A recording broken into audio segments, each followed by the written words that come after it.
fact, in this panel, we have 4 eminent constitutional scholars and not 3. I was delinquent at the outset in failing to introduce Tarabnak Khaitan, who is an associate professor and Hackney Fellow in Law at Wadham College. He is also Associate Director of the Oxford Human Rights Hub. He completed his undergraduate studies at the National Law School in Bangalore between 1999 and 2004. At Oxford, he was a Rhodes Scholar and completed his postgraduate studies, BCL with distinction, MPhil with distinction, DPhil at Exeter College. Before joining Wadham, he was the Pennington Student in Law at Christchurch. Taryn's monograph entitled A Theory of Discrimination Law is being published by OUP in May this year, so we'll look forward to that. His topic today is transnational perspectives on Indian discrimination. Thank you, Sarah, and thank you to all the previous speakers for their talks, and thank you to all.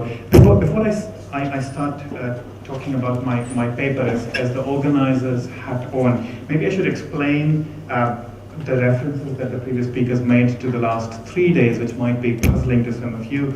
So for what we've been doing for the last 2 days is we decided to issue, Farhan and I decided to issue a call for papers, mainly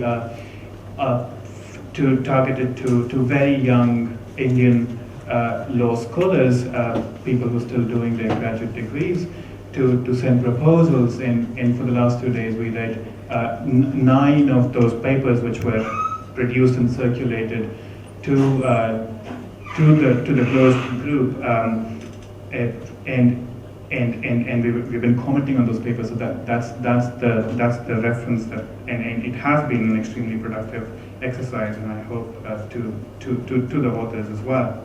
Anyway, the second sort of organizer's comment is this session was a residual catch-all session. Everything that didn't fit with the more thematic afternoon sessions was put in here, but I'm pleased to now see that there is a clear line that one can draw between through the 4 presentations, from Cheryl's start on the basic structure doctrine as it's traditionally understood, to Paul's pointing out that there is an external dimension to the basic structure doctrine, in that it has been used in Germany in particular to define the self-identity of a jurisdiction.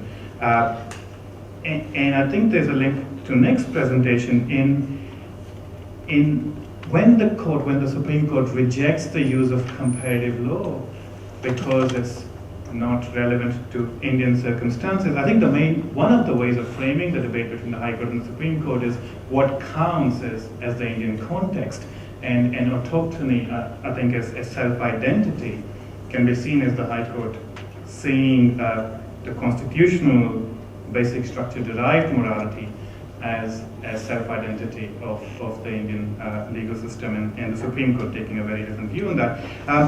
My paper follows on drawing upon these comparative themes, but also using Nick's particular example on discrimination law to talk about the Indian development in light of the development in certain common law jurisdictions.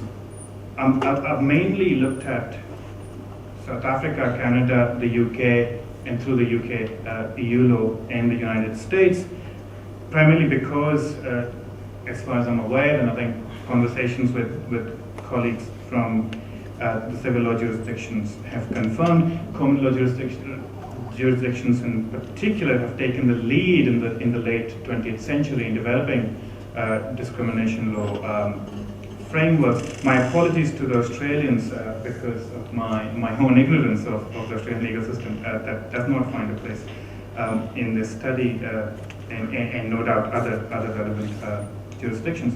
So discrimination law is in some ways an anti-study in comparative law. An example where, with the exception of the Delhi High Court in the Nas Foundation case, how India has not looked at experiences elsewhere, or at least the more recent post-1970s experiences, not drawn upon that.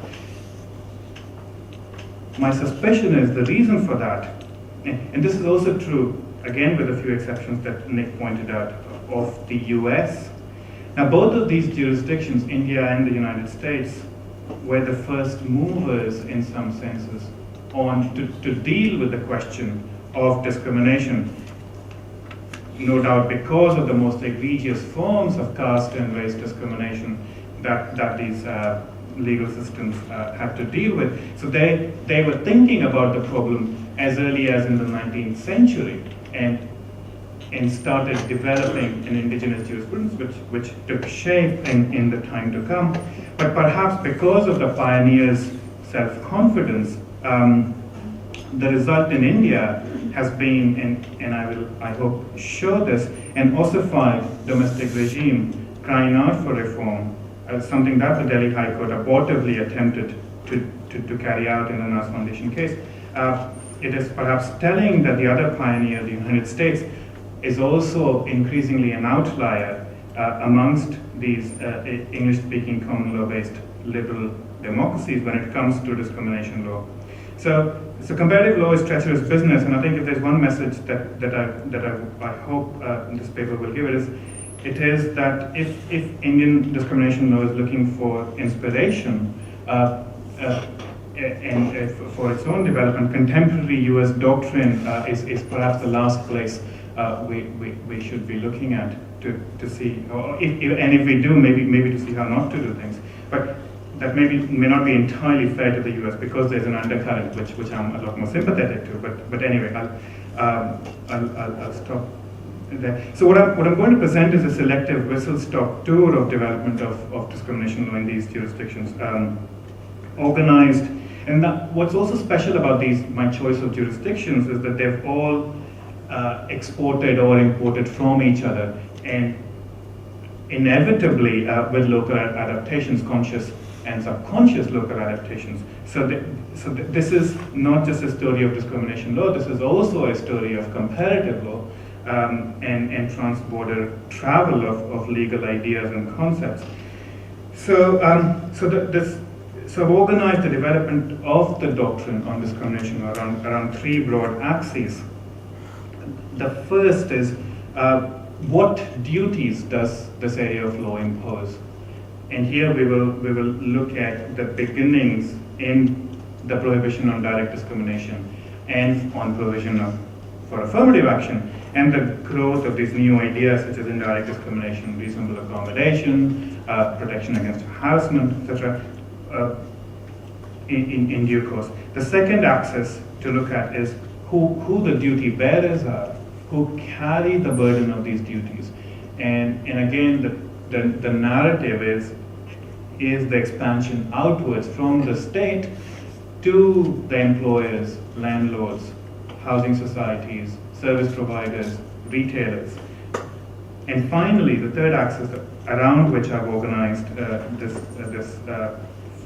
development is who is protected, who are the beneficiaries of the law. And Owen Fisk predicted that he already in 1970s he said that there's been a proliferation of the protectorate in discrimination law, and obviously he had not even seen what was to come in the next few decades, where it really takes off. But let me start with three very early theaters of development of discrimination law. And the first one, I'm even hesitant to call it discrimination law. It's probably the earliest prototype in ancient English common law duty on common callers, such as innkeepers, blacksmiths, and common carriers, to serve all fee-paying subjects without distinction. There's a case from 1701 called Lane against Cotton, where Justice Holt says, "If on the road a shoe falls off my horse, and I am come to a smith to have it put on, and the smith refuses to do it, an action will lie against him, because he has made profession of a trade which is for the public good, and has thereby exposed and vested an interest of himself in all the king's subjects that will employ him in the way of his trade. Now, this doctrine of the common callers, that they must serve whoever is willing to pay and satisfy the terms, they can't pick and choose, is then extended to all sorts of common callers, including the common laborer and the common prostitute in English common law. Anyway, I call it a prototype duty because it does not look like contemporary discrimination law. The first distinction is that it is not ground-based. Discrimination law today does not impose a general duty to serve whoever comes to you. It says what you cannot do is discriminate on certain protected grounds, such as race, sex, etc., and more on that in a moment. Even so, this general common law duty was relied upon in early to mid 20th century Britain, when, in the absence of any statutory protection, by Jews and blacks to bring anti-discrimination challenges, primarily against innkeepers. And there's a famous case of Constantine, the black cricketer who was refused lodgings in a hotel, where the court relied on this doctrine to say he was wrongly refused the service. The second noticeable thing about this prototype doctrine is that it does not apply to the state. It applies to certain private professionals who hold themselves out to serve the public, and has thereby exposed and vested an interest of himself in all the king's subjects. So although it's non-state, there is a dimension of publicness in the idea of the common callers. Now, outside the prototype, if we can jump to the 19th century, there are two parallel developments happening in the United States and in India. So, to quickly rehearse a probably quite familiar American history, Dred Scott, 1856, the Supreme Court says blacks, whether free or slaves, are not citizens. It's a civil war, abolition of slavery. And then the 14th Amendment to the American Constitution, which overturns Dred Scott and guarantees, and I quote, equal protection of the laws to all citizens. There's no mention of the word discrimination. At least then it's not evident to anybody that equality means discrimination, the two go together, etc. And equal protection of the laws could have had a much broader, wider import than anti-discrimination. The very first case that the American Supreme Court decides on the 14th Amendment, the Slaughterhouse cases in 1872, firmly locates the equal protection of laws as an anti-discrimination guarantee motivated, given the historical context, of the protection of black people against prejudicial or hostile state action. Now, this is obviously, so the paradigm is set up. The task of this provision is to protect against direct discrimination by the state against a racial minority. It'll take, the US Congress actually passes the Civil Rights Act in the 80s to extend the protection against discrimination from private persons, which the Supreme Court strikes down as outside its power. It'll take almost a century for the US Congress to be able to do that again. I move quickly to India. We have the Caste Disabilities Removal Act 1850, which is still on the statute books, which says, which requires the courts to refuse to enforce law or usage which inflicts forfeiture or affects rights due to religious conversion or loss of caste.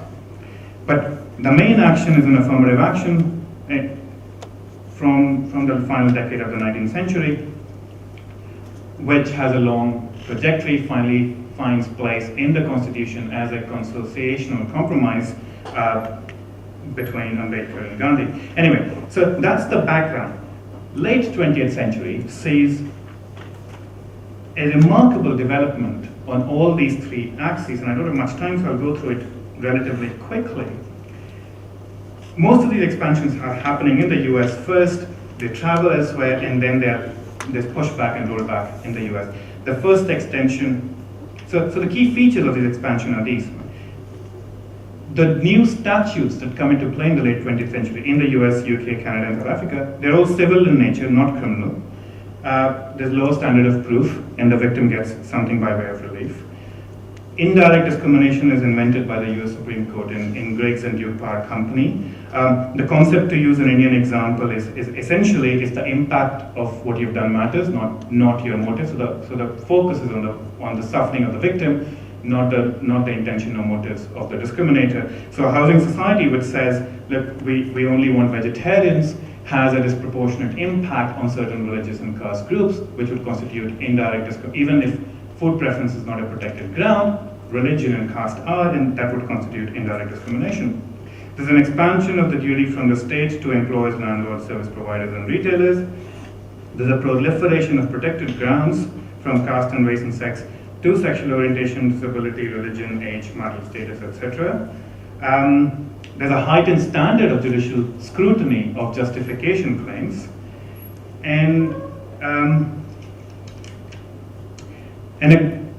at least outside the US, a growing level of comfort with weak affirmative action policies, but which don't nearly approach the exceptional Indian scenario for special foundation reasons.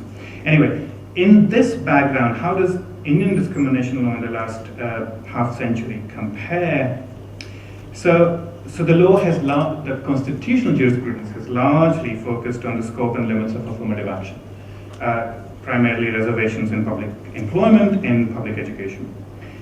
Article 15 never really took off. There is no recognition of indirect discrimination or reasonable accommodation.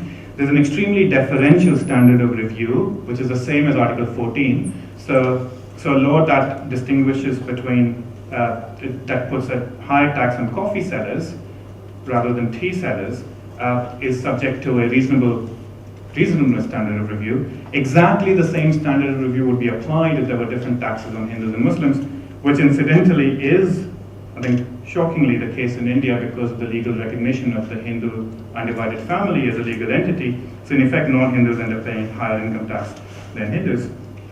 Anyway, and the list of protected grounds in Article 15 is read as a closed list, and despite the language of Article 15.2, the duties applied largely to the state and not horizontally. The Delhi High Court tried to undo a lot of this, but obviously that has been reversed by the Supreme Court.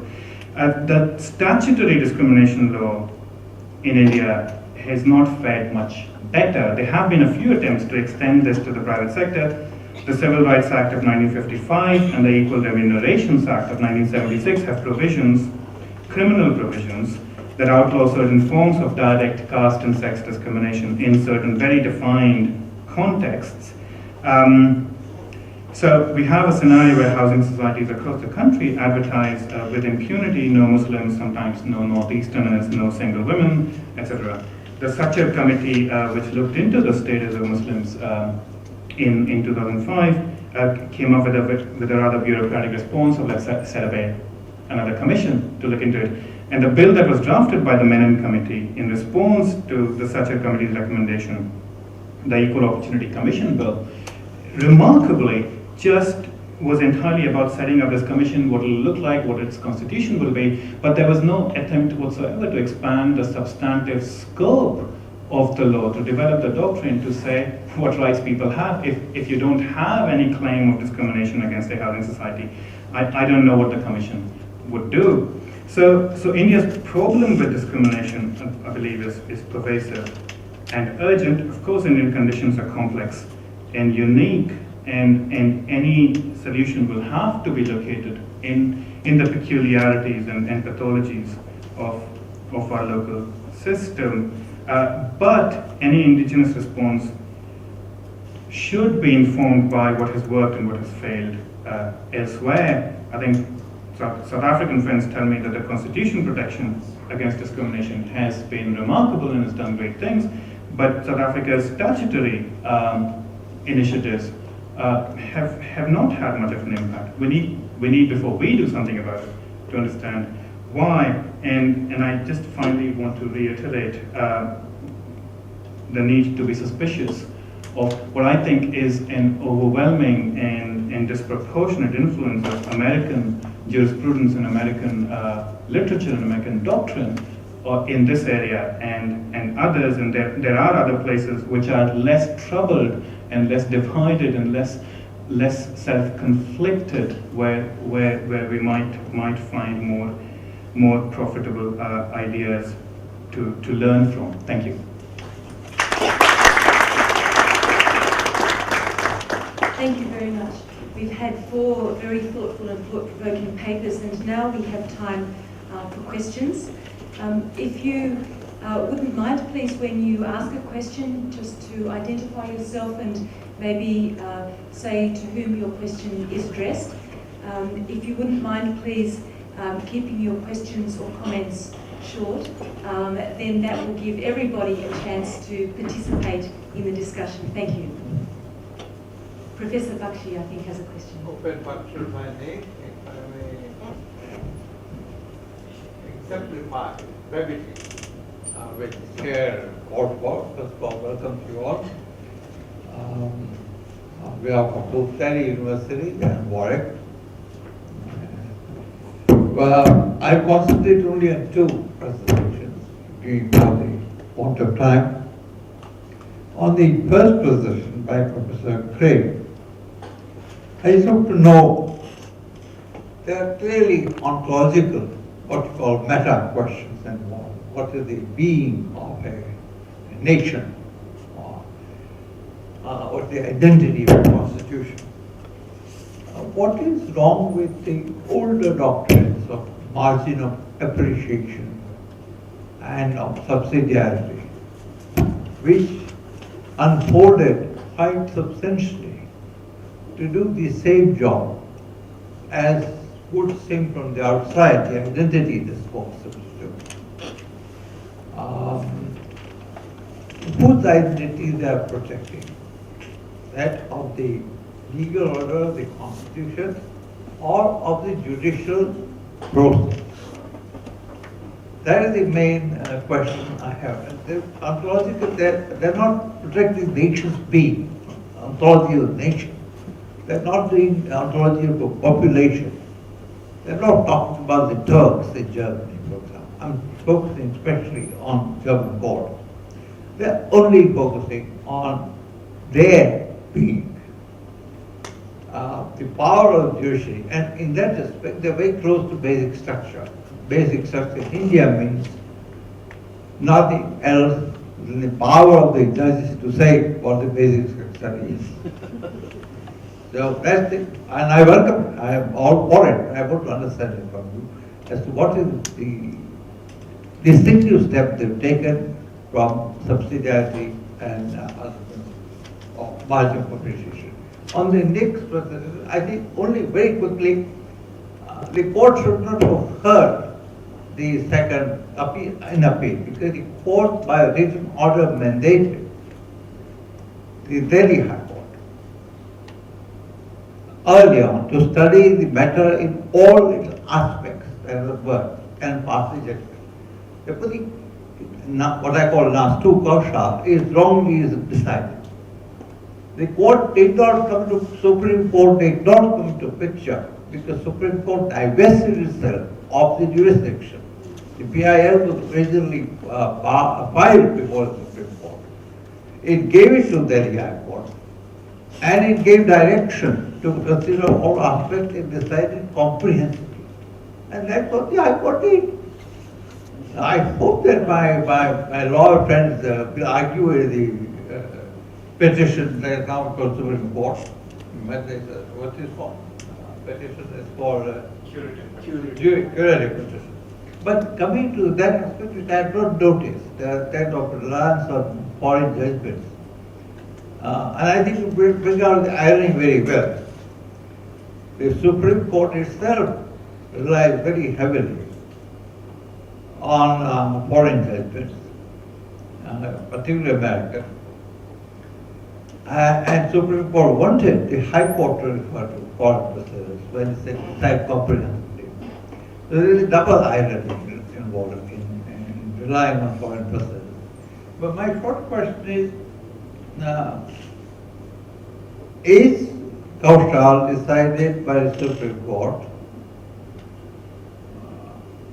on the ground of insularity or on the ground of severability? That's the question I have. I have not done very far. Professor Bakshi, thank you very much for the very interesting and excellent question. Very briefly, because of the exigencies of time, my response would be this. There's no doubt that notions of subsidiarity and margin of appreciation are themselves legal doctrines which have an impact on or play into ideas of autonomy. No doubt about that, I wouldn't deny that at all. The answer to your question, which I took to be, why isn't that enough? In what sense do we require more? And the answer to that is, in relation to the UK and the ECHR, it's quite clear that a number of the judges feel that that isn't enough, that that's not sufficiently protective of autochthony as defined in terms of national traditions and national values. And that may not be enough either because the margin of appreciation is regarded as too narrow, or the conception of subsidiarity is not regarded as broad and comprehensive enough. But it's quite clear that in relation to the specific cases where the UK judges have got upset, like the prisoner voting kinds of cases, they do not regard, in that sense, standard doctrines, which do, I accept entirely, play into ideas of autonomy. They don't regard those as sufficiently protective, which is why they're pushing back and wanting more. The second response is that certain of their concerns about the ECHR, whether valid or not, but certain of their concerns are not touched by subsidiarity or margin, howsoever you define those terms. In what sense are they not touched? Because part of their concern, like Lord Sumption and Lord Hoffman and Lord Judge, is about an overexpansive interpretation of the substantive reach of the Convention, which they do not believe is justified, and which therefore leads to an impact on national freedom of action. And that dimension, once again, is not touched by subsidiarity or margin, howsoever defined.